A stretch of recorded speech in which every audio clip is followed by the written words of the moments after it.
welcome to this edition of News on the Hour. I'm Rukma with you, and over the next 1 hour, we'll be bringing you all the stories making headlines across India and the world.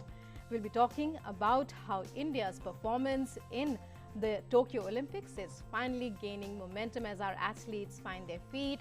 Our hockey team also working wonders.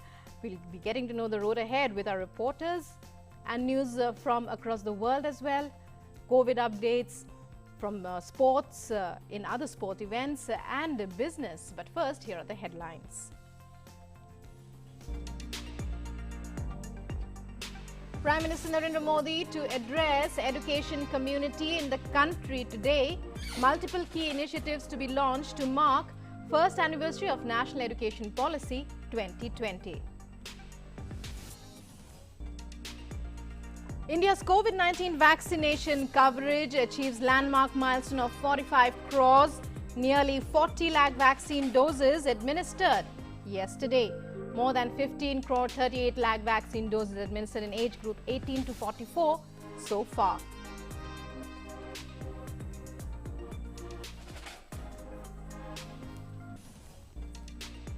In Parliament, Finance Minister Nirmala Sitharaman to present Factoring Regulation Amendment Bill 2021 in RAJYA. Minister of Civil Aviation Jyotiraditya Scindia to move for consideration of the bill to amend Airports Economics Regulatory Authority of India Act 2008.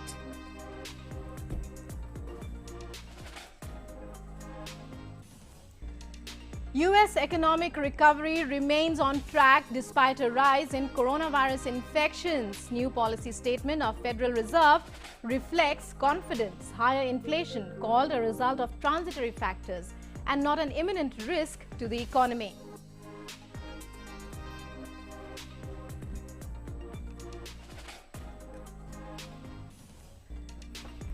Bangladesh records highest single-day COVID infections in a day with 15,230 new cases on Wednesday. Death toll crosses 20,000 despite strict lockdown.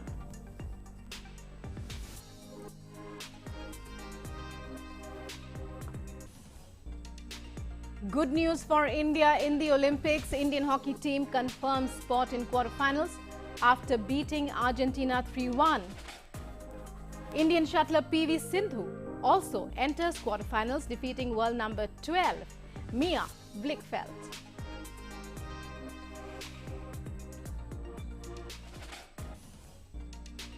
Sri Lanka levels series 1-1 after winning second T20 match against India by 4 wickets.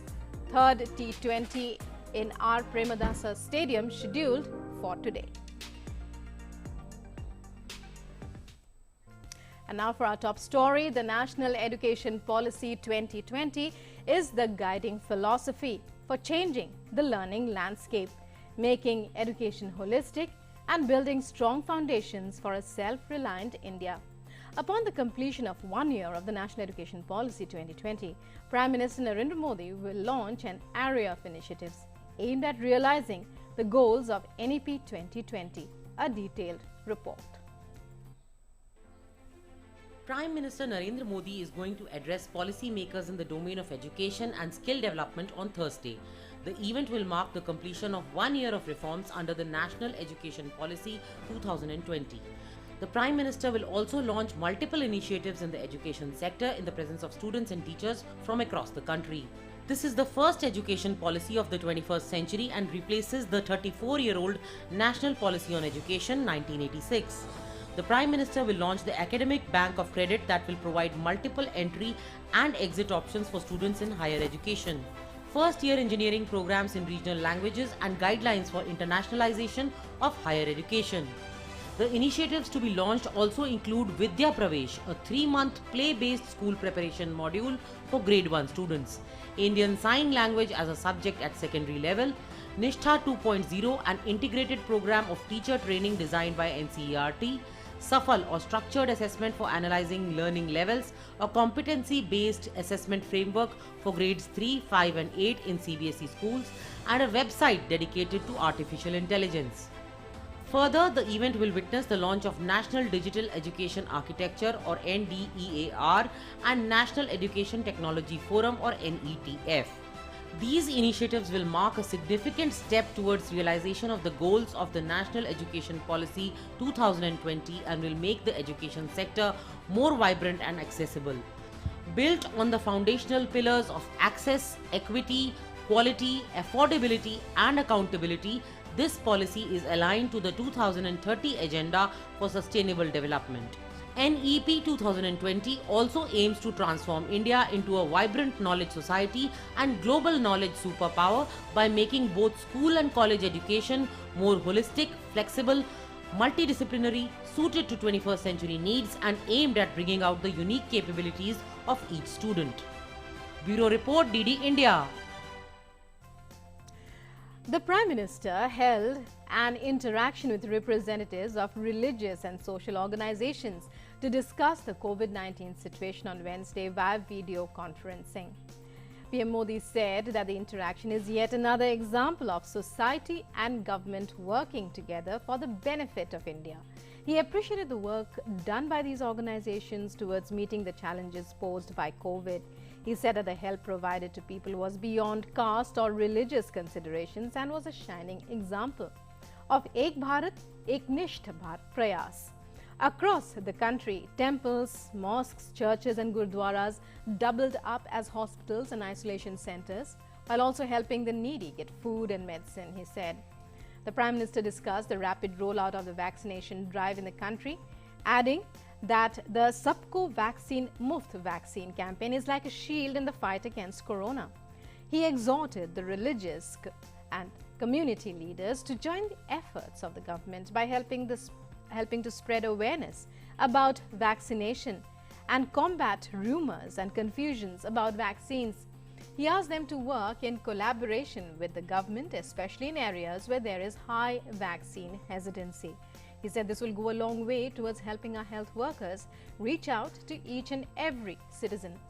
The Prime Minister also asked leaders to be a part of the celebration of 75 years of independence.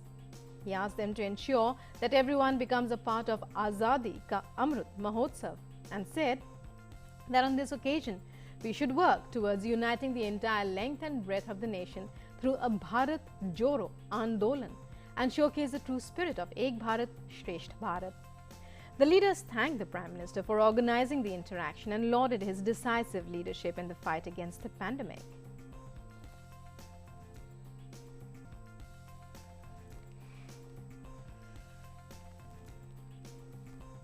India continues to battle COVID-19. As many as 38,465 patients have recovered from the virus in the past 24 hours. A total of 3,07,01,612 patients have recovered so far across the country. The recovery rate currently is at 97.38. The country has reported 43,509 new cases in the past 24 hours. Active caseload is currently 4,03,840. Active cases constitute 1.28% of total cases. The weekly positivity rate remains below 5% and is currently at 2.38%. Daily positivity rate remains below 5% and is now at 2.52%. More than 45.07 crore vaccine doses have been administered so far under the nationwide vaccination drive. Testing capacity has also substantially been ramped up. Over 46 crore samples have been conducted till now.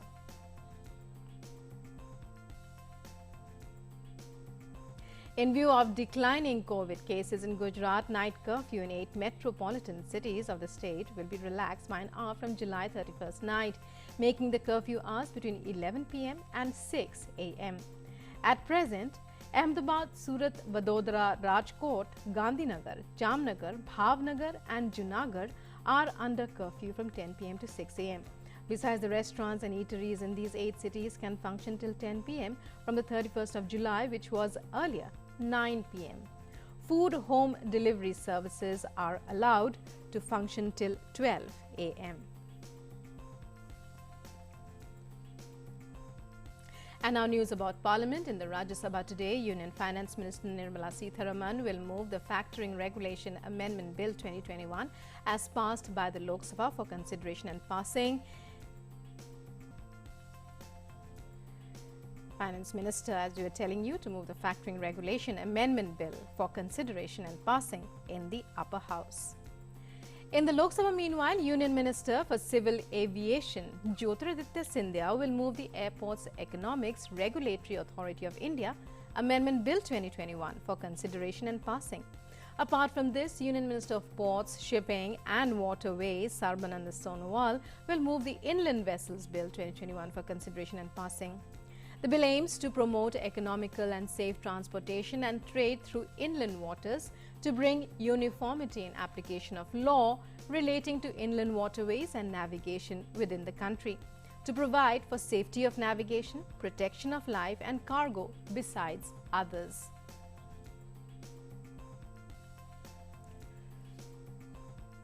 The Election Commission has begun preparations for 2022 Assembly polls in 5 states, including in Uttar Pradesh.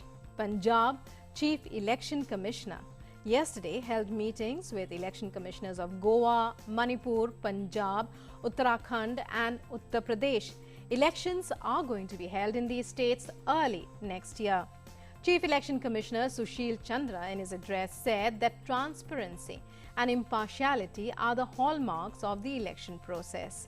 He added that issues and challenges may be different in each state, but election planning needs to have a voter-centric approach and participative decision-making involving all stakeholders. The Commission also stressed on the need to get the voters list prepared on time.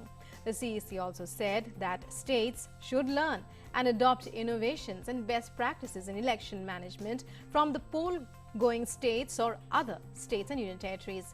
He also emphasized on the need for rationalization of polling stations, keeping in view the COVID-19 pandemic, and reiterated the need to have basic facilities and infrastructure in all polling stations. International Tiger Day is being observed today. The theme this year is "Their survival is in our hands."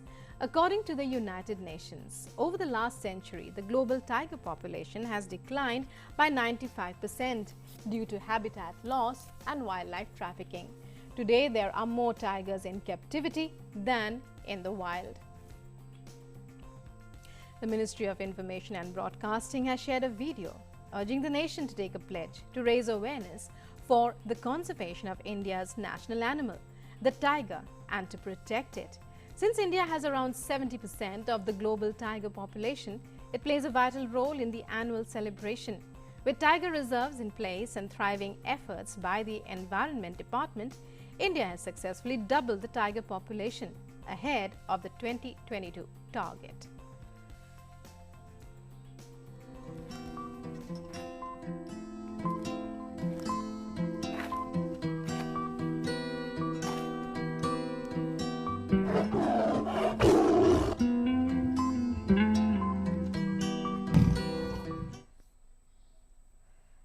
Vice President Venkaiah Naidu tweeted and urged the nation to redouble our commitment to protect tigers and their habitat.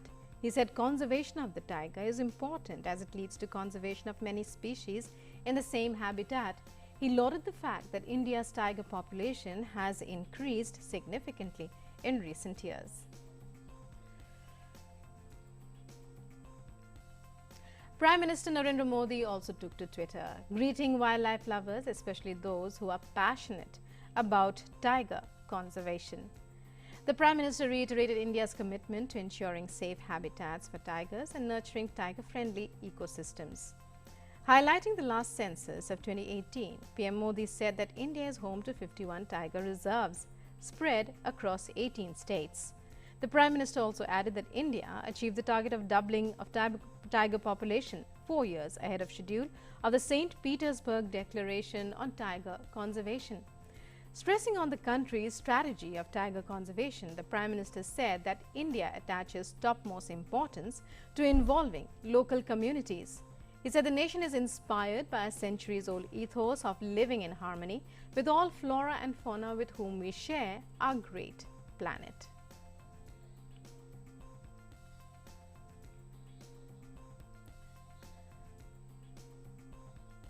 And joining us now is our correspondent Tapas Bhattacharya. Tapas, well, India has one of the world's largest tiger populations. Even now, it's a huge credit to our conservationists, our environmentalists, and also on the part of the government officers, the forest officers, and so on. Yes, absolutely. Without an doubt that it is a result of the hard work that has been put in by the ground staff, especially in the tiger rakshak, the Bagh rakshak that they have been working tirelessly over the years. In fact, let me just quote Mahatma Gandhi. He said that the greatness of a nation and its moral progress can be judged by the way its animals are treated. And keeping that in mind, you will realize that in the when 2010 that when the global tiger conservation effort kicked in, and the global tiger day was celebrated on this particular day. India at that time had close to 1,700 tigers, and it pledged along with other 13 countries who had the tiger reserves in the world. They pledged to develop their commitment, the number of tigers, and India in fact managed to do that 4 years earlier. In fact, as per the 2018 census report, India currently has 2,967 the tigers in comparison to the 1,706 in 2010 and 1,411 in 2006. So it's a remarkable job that has been done by the government of India, by the state government over the last 5-6 years, where in a concerted efforts they managed to increase or double the number of tigers in the country. This was a commitment they had pledged in the St. Petersburg summit. And that's the commitment they have taken. In fact, right now India is almost, having almost 70% of the world's tigers in the country. Even though the land area is almost almost negligible in comparison to that. It is also India is also a beacon of light for these 13 countries, considering the fact that many of these countries struggle to keep up with their ideas and their pledge of bringing the numbers. India has so far been able to not just increase it, but has doubled it, and it has become an example to these countries. They have now come to India to learn how to make sure that the best practices that have been done in the country, they've been able to impart those to most countries as well. So in that sense, conservation effort, and that once again showcases the commitment of the leadership in safeguarding this big tigers. Remember, before the start of the 20th century, India had almost a lakh, these tiger predators. But by almost the numbers almost dwindled to a level of extinction, and from there picking up the thread and doubling the numbers, it takes it's our well for the country like India. Right, and when we talk about, we are talking here clearly about the Royal Bengal tiger, a majestic animal. Tapas, is there any data, are there any statistics about which areas have achieved the biggest success in preserving the tiger in India, within India? In fact, Royal Bengal tiger is one species of a tiger, but there are other species of tiger as well. We've seen they're expected in this particular today. There is the conference that will be held. The minister will be talking about adding more number of. Well, we seem to be having some issues there with the audio with Tapas. So Tapas, our correspondent who covers wildlife and conservation issues regularly. We are celebrating International Tiger Day. India's record in that regard, already having achieved the target set by the St. Petersburg Declaration in this regard. Tigers here are safe. Well, Prime Minister Narendra Modi has shared a video on his Twitter featuring a herd of over 3,000 black bucks crossing the road in a swift and graceful manner. The video, which is a rare sight, has been shot in the Velavadar National Park in Bhavnagar in Gujarat. It was originally shared by Gujarat government's Information Department.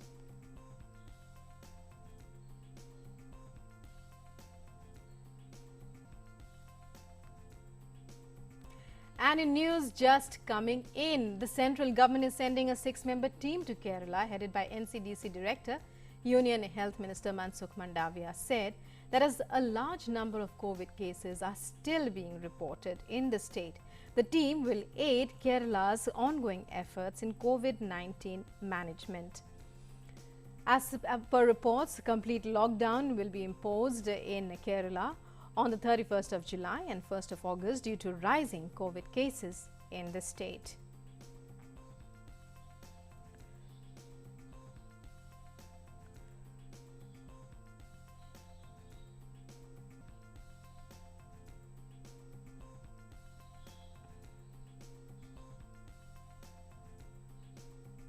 And Minister of Health and Family Welfare Mansukh Mandavia yesterday addressed the 11th BRICS Health Ministers meeting, highlighting the need for digitized health transformation for betterment of all. Addressing the event, he said that the collaborative efforts of BRICS nations can definitely lead the world in fighting the pandemic with one world, one health approach.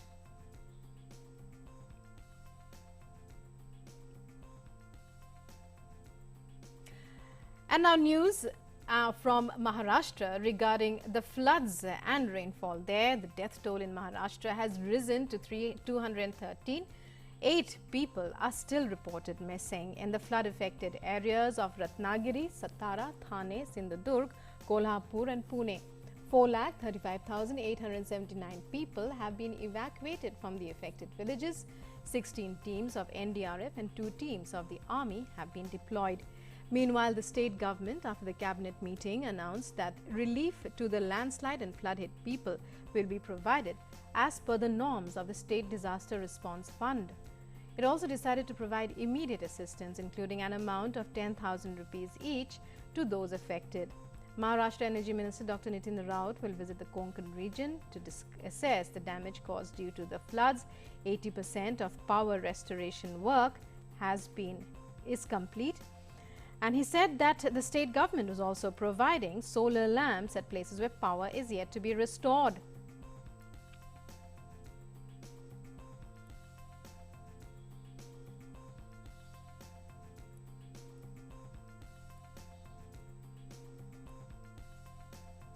In Jammu and Kashmir, the water levels have increased in the river Chenab in Doda district due to heavy rains. Accordingly, Deputy Commissioner of Ramban has advised people not to venture anywhere near the river banks of water bodies. The Riyasi District Administration has also sounded an alert in the area adjoining the Chenab. Deputy Commissioner Riyasi has imposed Section 144 around the river and other rivers too in the district. Meanwhile, general public has been cautioned by Salal Power Station that all residents living along the river bank should not go near the river and also not allow their cattle or animals to go into the river bed. During the intervening night of 27th and 28th July, a cloudburst was witnessed in Honzar Dachan area of Kishtwar. 19 residential homes were completely damaged. 2 houses were partially damaged. 21 cowsheds were also damaged. The incident has claimed the lives of 17 others are reported injured. Police teams came into action soon after information was received. An army column and SDRF teams are also working in rescue operations. 6 persons are being treated in the district hospital at Kishtwar. ADGP Mukesh Singh and Divisional Commissioner Jammu Division Dr. Raghav Langar in Kishtwar is reviewing the situation. Jammu and Kashmir government has announced compensation to the victims. An ex gratia of 5 lakh rupees will be given to the next of kin of those who have lost their lives, while the grievously injured would be given 50,000 rupees. In addition, 12,700 rupees under SDRF will also be provided as relief. Lieutenant Governor Manoj Sinha has said that the J&K government will do everything possible in order to ensure all possible support and to protect the affected families. 5 he injured की report है जिनको यहाँ shift करने की ज़रूरत थी। उनमें से 3 यहाँ पे शिफ्ट हो गए, उनमें से 1 जम्मू रेफर हो गया। 2 अभी पीछे ही हैं, उसके लिए हमने 2 गाड़ियाँ वहाँ पे रखी हैं, लास्ट पॉइंट जहाँ तक गाड़ी जाती है। जैसे मौसम ठीक होता है, अगर उनको रिट्रीव किया जाता है तो उनको इमीडिएटली शिफ्ट किया जाएगा। Hopefully everything will be fine. Special team हमने एक स्टैंड बाई बना के रखी है, वो BMO किश्तवाड़ के थ्रू हमने एक बनाई थी। एज एंड व्हेन रिक्वायर्ड उनको हम मोबिलाइज कर लेंगे।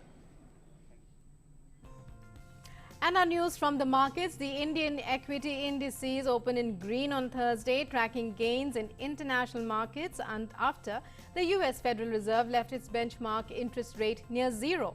The Sensex opened 0.48% or 249.82 points higher at 52,693.53, while the Nifty 50 index opened at 15,762.70, up 53.30 points, a 0.34%.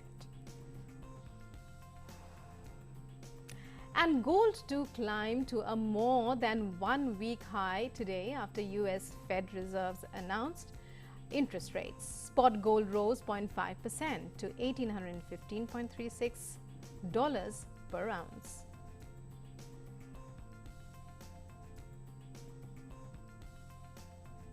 The United States economic recovery remains on track despite a rise in coronavirus infections, as stated by the Central Bank of the US.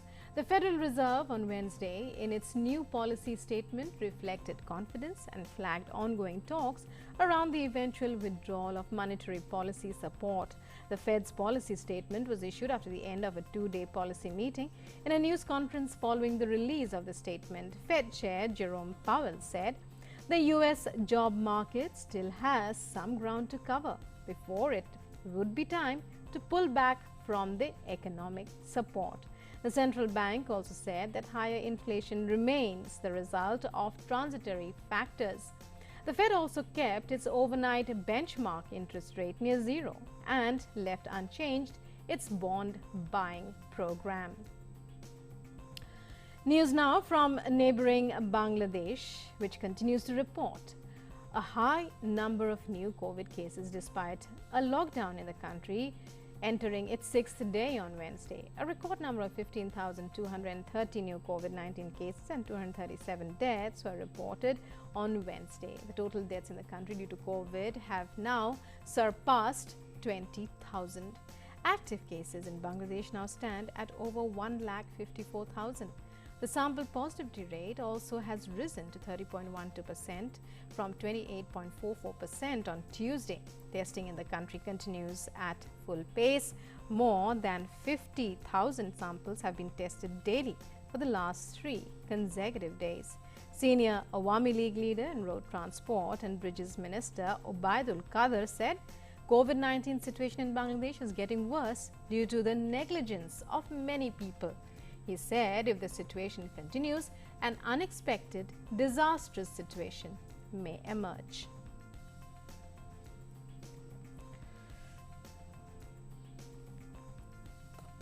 And from Bangladesh, we are joined by our correspondent Rajesh Jha, who's covering this story on the ground. Rajesh, a very good morning to you.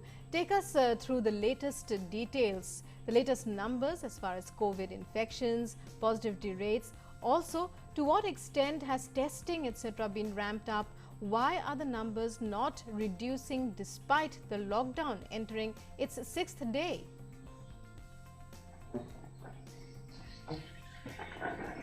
Yes, Rukma, the situation is actually very grave here because even when the country has entered the 6th day of the lockdown, which is being enforced all across the country in a strict manner, there seems to be no let-up in the numbers. As you see, yesterday there were the largest number of new cases were reported from the country. Over 16,000 new cases were reported, and the positivity rate continues to be close to 30%, which is a very worrying thing.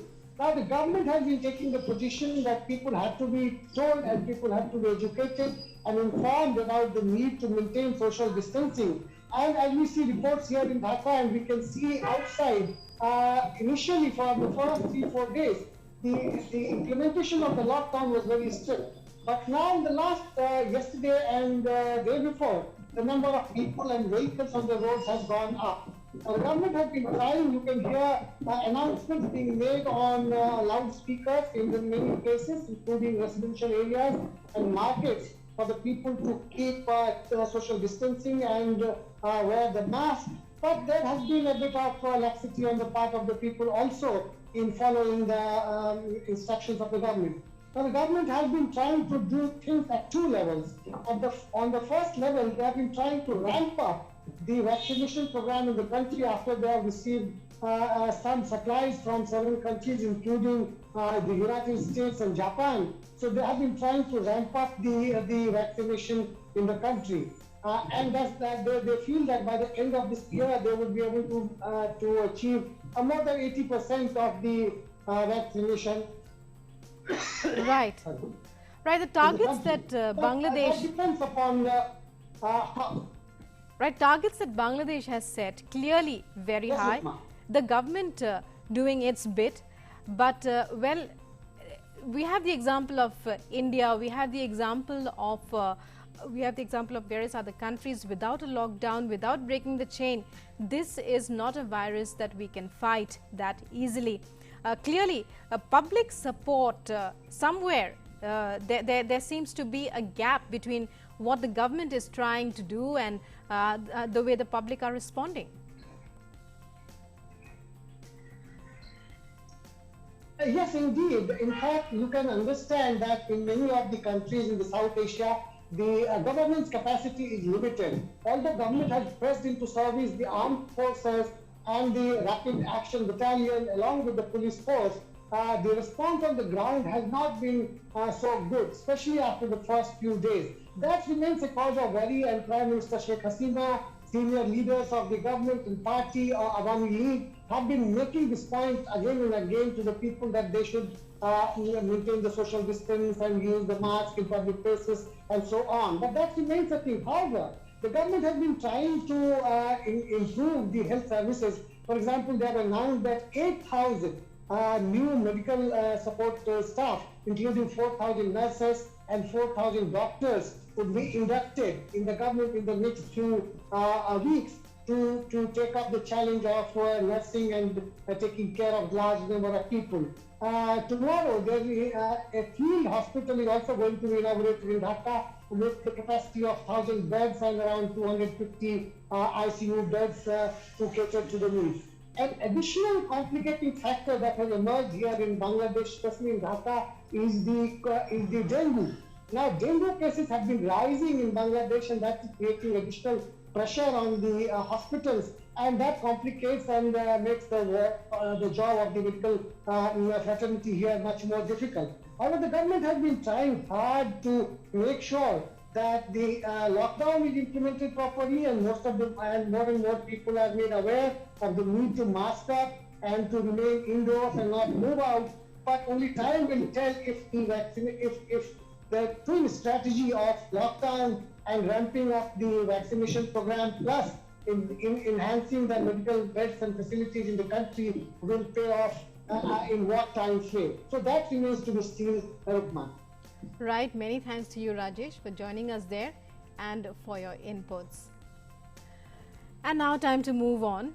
Numerous US federal agencies on Wednesday mandated masks at federal buildings in COVID-19 hotspots in line with instructions issued by the White House Office of Management and Budget. The move followed guidance issued by the Center for Disease Control and Prevention on Tuesday that vaccinated people should wear masks indoors too in areas with substantial or high COVID-19 community transmission. The White House said masks are required indoors in federal buildings for all employees and visitors, whether or not they are vaccinated in those areas. On Wednesday, CDC said nearly 67% of US counties were at those substantial or high transmission rates, up from 63.4% on Tuesday.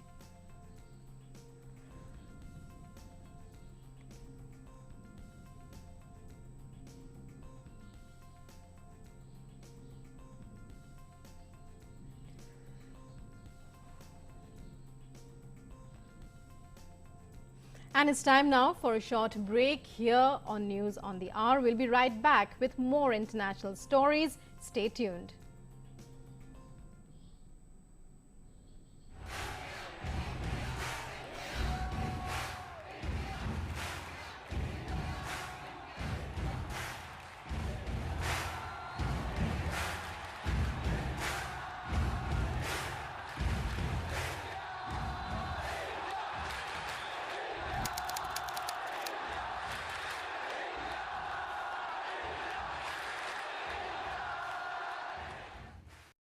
Your window to rising India.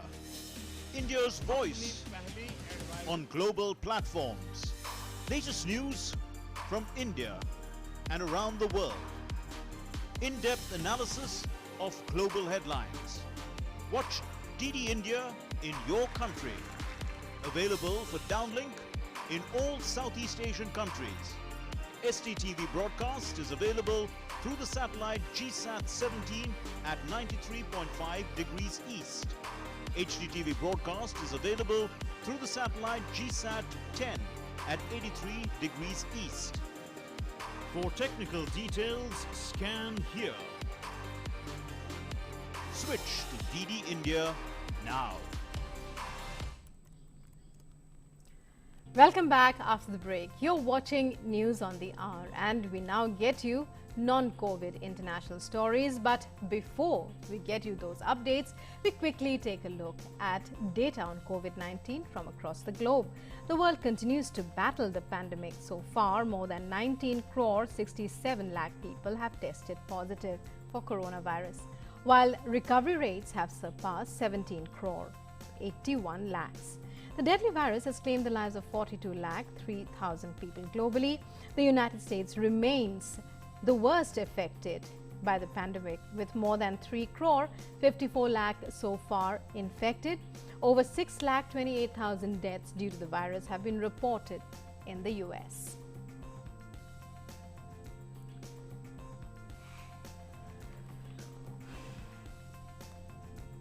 The US Senate has voted to move forward on a $1.2 trillion bipartisan infrastructure deal after negotiators reach an agreement on the major components of the package.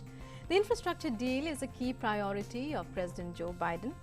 The Senate voted 67 to 32 to take the first procedural step towards debating the measure that has the support of President Biden.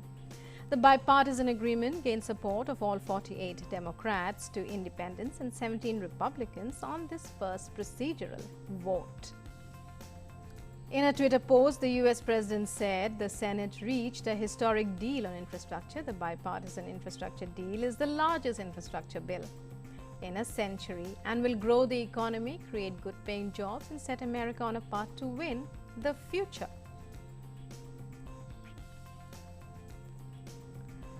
The White House said the agreement includes $110 billion for roads, $73 billion for power grid spending, $66 billion for railways, $65 billion to expand broadband access, $55 billion for clean drinking water, $50 billion for environmental resiliency, $39 billion for public transit, and $25 billion for airports.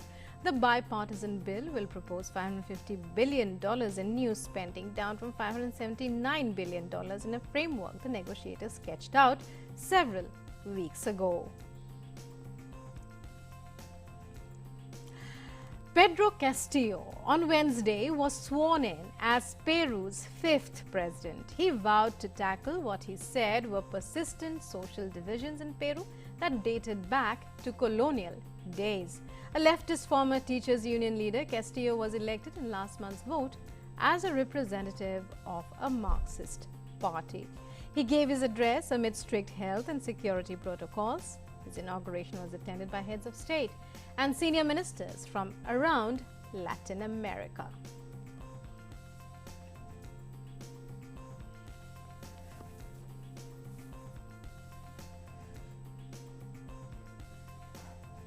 Haiti's newly sworn-in interim Prime Minister Ariel Henry on Wednesday said his government plans to work to allow the Caribbean nation to hold elections as quickly as possible after the assassination of President Jovenel Moïse earlier this month.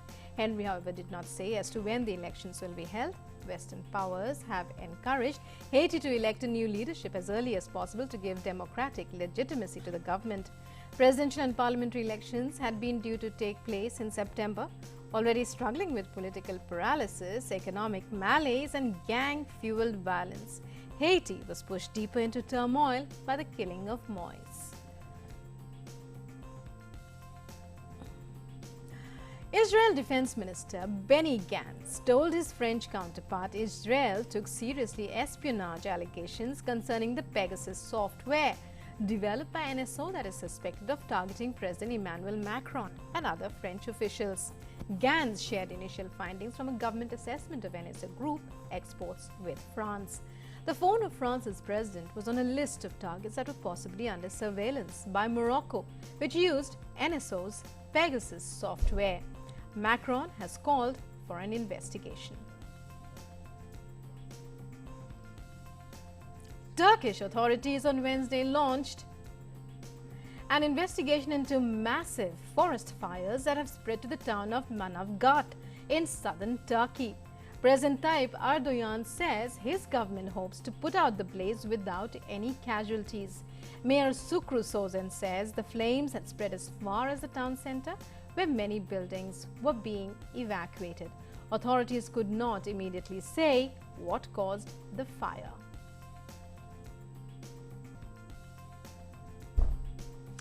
Moving on, a great morning for Team India at the Olympics. Boxer Satish Kumar through to the quarterfinals. A hockey team again through to the quarters, beating Argentina. PV Sindhu in the quarters too, and last but not the least, Atanu Das beats a South Korean at archery. Let's all cheer for India.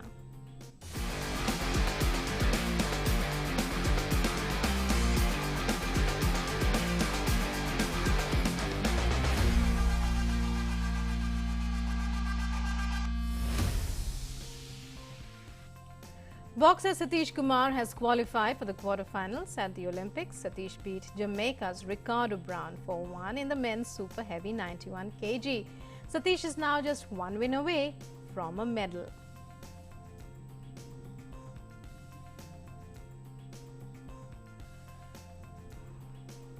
The Indian men's hockey team has qualified for the quarterfinals, defeating Argentina 3-1. They will play their last match against Japan. Regardless of the result, India will stay in the second spot in Pool A. This marks back-to-back victories for India as they defeated Spain with the same score. Varun Kumar scored first for India, but his goal was cancelled by Argentina's Casella. However, India scored two late goals by Vivek Sagar Prasad and Harmanpreet Singh to ensure that we book a place in the quarterfinals after defeating Argentina.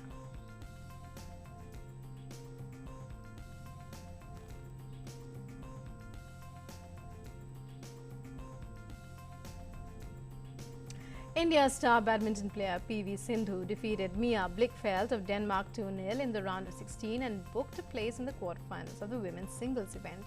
Sindhu defeated Blichfeld 21-15, 21-13.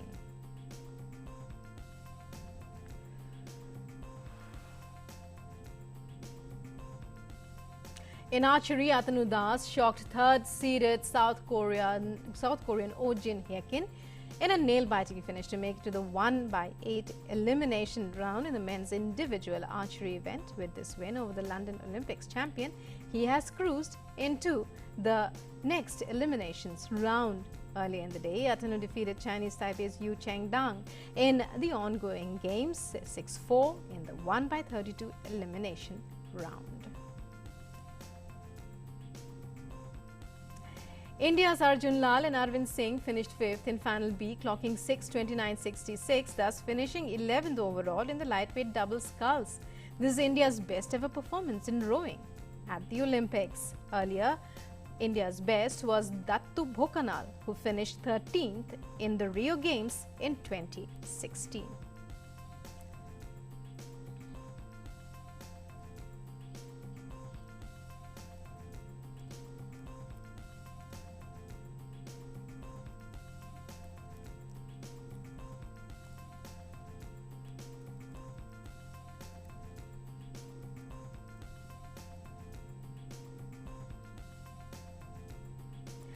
And we go across now to our correspondent Ashok Martolia to learn more and analyze a little bit more about India's performance so far. Ashok, as you were telling us in the morning, Indian athletes seem to have found their momentum finally. Whether it's PV Sindhu or our hockey team, we are doing really well. First of all, your comments on the hockey team's performance. Well, Rukma, I'm not able to hear you. But if we talk about today's performance, it was a super morning. It was super morning the way Indian team performed in Tokyo. In hockey, we defeated reigning champion Argentina. So this was a very good, for Indian hockey team. The way we lost against Australia in the league stage, and that created a lot of dent in our psychology. But I think the team, Indian hockey team, they bounced back and they learned from their mistake, and they performed very well. So this is for the first time, if we able to win quarter final, I think it's good chance for us to win medal in Tokyo Olympics. Because in last 1980 Moscow Olympic, that was the last time that we were in the semi-final. So this time we have a chance, and the way Indian hockey team is performing in Tokyo, I think this time I'm hopeful that Indian hockey team will able to make a medal in the Tokyo Olympics. And when we talk about PV Sindhu, well, her performance not unexpected, defeating Blichfeld. However, the road ahead, what do you see as the major hurdles in front of her major challenges? Well, Rukma, still I'm not able to hear you. But if we talk about PV Sindhu, then probably she will face Okoya Yamaguchi of Japan. So, but she defeated Okoya Yamaguchi in this year All Indian Badminton Championship. So she is a big match player, and every match she is improving, and her footwork is amazing. Today she was very calm and composed against her opponent. So I think this time she has also chance. And if she wins quarter-final match against Okoya Yamaguchi, because Okoya has a home advantage and she is a very deceptive player. So if she wins quarter-final against Okoya Yamaguchi, then I think no one can stop PV Sindhu from podium finish. Well, Ashok, many thanks for joining us there and for all your inputs. So India on a roll there today. A wonderful morning as far as we are concerned, cheering for India on this day of the Olympics. Many thanks to you, Ashok. And moving on, 8 asteroids detected by 16 students of Jawahar Navodaya Vidyalayas under the Khagolshala Asteroid Search Campaign 2021 were conferred the provisional status by the International Astronomical Search Collaboration. Khagolshala Asteroid Search Campaign trains students to detect asteroids. The campaign is an initiative of the Office of Principal Scientific Advisor, Government of India and Space Foundation. Discovering a new planet or having an extraterrestrial object like an asteroid named after them perhaps tops the wish list of many astronomy enthusiasts, including school students. Khagolshala Asteroid Search Campaign has been brought exclusively for the students of Jawahar Navodaya Vidyalaya by the Office of Principal Scientific Advisor in collaboration with Space Foundation. 16 students from Jawahar Navodaya Vidyalaya discovered 9 asteroids as part of the campaign. This is the first time that students of Jawahar Navodaya Vidyalaya have made a confirmed discovery of asteroids. These discoveries have been confirmed by the International Astronomical Search Collaboration, Hardin-Simmons University, Texas, and International Astronomical Union. It's a very proud moment for me because I was able to make a provisional discovery of an asteroid on an international scientific platform by Khagolshala Asteroid Search Campaign initiated by Principal Scientific Advisor, Government of India and Space Foundation. My discovery was confirmed by International Astronomical Search Collaboration and International Astronomical Union, and it's my aim to become a space scientist and serve my country India in the field of space science and technology. I am able to make the provisional discoveries of 2 asteroids at an international scientific platform under Khagolshala asteroid search campaign once its trajectory will be confirmed after it will be tracked for a minimum of 6 years, and I am happy to wait for it. भारतीय बच्चों के लिए opportunity की inspiration हमें doctor K Vijay Raghavan, principal scientific adviser government of India से मिली। उन्होंने हमसे कहा कि हम अलग अलग स्कूलों में जाकर के एस्ट्रोनॉमी और स्पेस एजुकेशन लैब्स लगाएं, और हमने खगोलशाला नाम के एक प्रोजेक्ट को स्टार्ट किया। उसमें बच्चों को इस तरह की अपॉर्चुनिटीज, इक्विपमेंट और स्किल सेट दिया गया ताकि वो यूनिवर्स को देख करके उसमें से साइंस डिराइव कर सकें। और इन खगोलशालाओं के लगने के पहले साल में ही भारत को इतनी बड़ी उपलब्धि मिली है कि इन बच्चों ने 9 नए शुद्ध ग्रह ढूंढ दिए। These asteroids will be tracked for a minimum of 6 years to calculate their orbit and trajectory. Once the orbit is confirmed, students will get the opportunity to name them.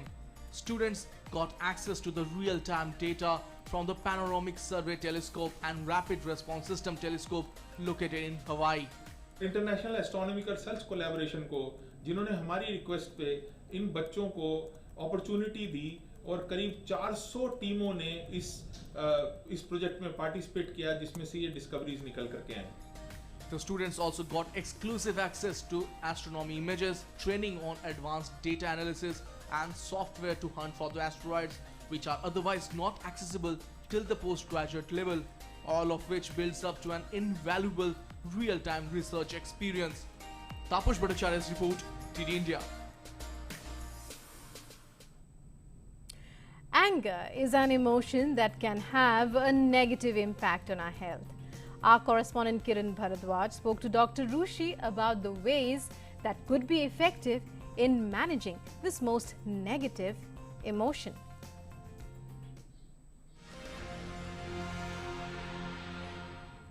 Anger is not just an emotion but causes a host of problems. What are the harmful effects of recurrent and unmanaged anger? Let's find out from Dr. Rushi. Dr. Rushi, many people are in habit of getting angry even at smaller issues. How does it impact our health? Anger is emotion, but it's a negative emotion. Anger has a significant impact on our mental and physical health both, because we show anger behavior, we react in a situation when we are angry, when we are frustrated. So when we are frustrated, so just to remove our frustration because of the poor frustration tolerance tendencies, we behave abnormally. And when we behave abnormally in an anger state, we have, out of that reaction, we have guilt feelings, we have resentment, which further increase the aggression in ourselves and which further increase the guilt feelings, which is also a negative state of our mind. What are the harmful effects of anger on our health and life? It affects our mental health, it affects our physical health, it affects our relationships also. What are the effective ways of anger management? Simply, you can remember just 4 Ds. One is drinking water. Whenever you are feeling angry, you can have a glass of water. That will cool down your anger momentarily. Secondly, you can have a deep breath, like slowly inhaling and slowly exhaling. So deep breathing also helps in the anger management. The third is delay in your reaction. So you can delay your response whenever you are feeling angry and whenever you are frustrated. You can delay, you have to assure yourself that okay, I'll show my reaction, but I will delay my reaction. Fourth one is distraction. You have to distract your mind. So you have to distract yourself from that particular situation. If you are having an argument with your spouse, if you are having an argument with your friend, you can just go away from that situation. You can go and sit in another room, you can listen to any music. You can engage your children for counting techniques also. The same technique can be applied by the adults also. So there are different distraction techniques. You can go to a park also for a short period of walking. So when you distract yourself from that particular situation, that also helps you for the management of aggression. Anger can take a toll on your health, your relationships, and also affects quality of life. So if you are in a habit of getting angry, keep your temper in check, practice anger management, and learn to control your anger. Kiran Bhardwaj, DD News.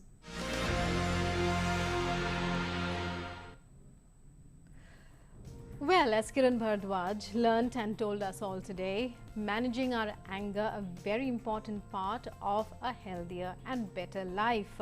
So do take those simple steps that our doctor just mentioned. Meanwhile, as you go out for the day, for any work that you might have, it's always better to stay at home right now because we are still fighting the pandemic. Do wear a mask if you step out of your home. Maintain COVID appropriate behavior at all costs and get yourself vaccinated as soon as possible. Meanwhile, stay home, stay safe. That's all in this edition of News on the Hour. News and updates continue on DD India, however, so stay tuned. Namaskar.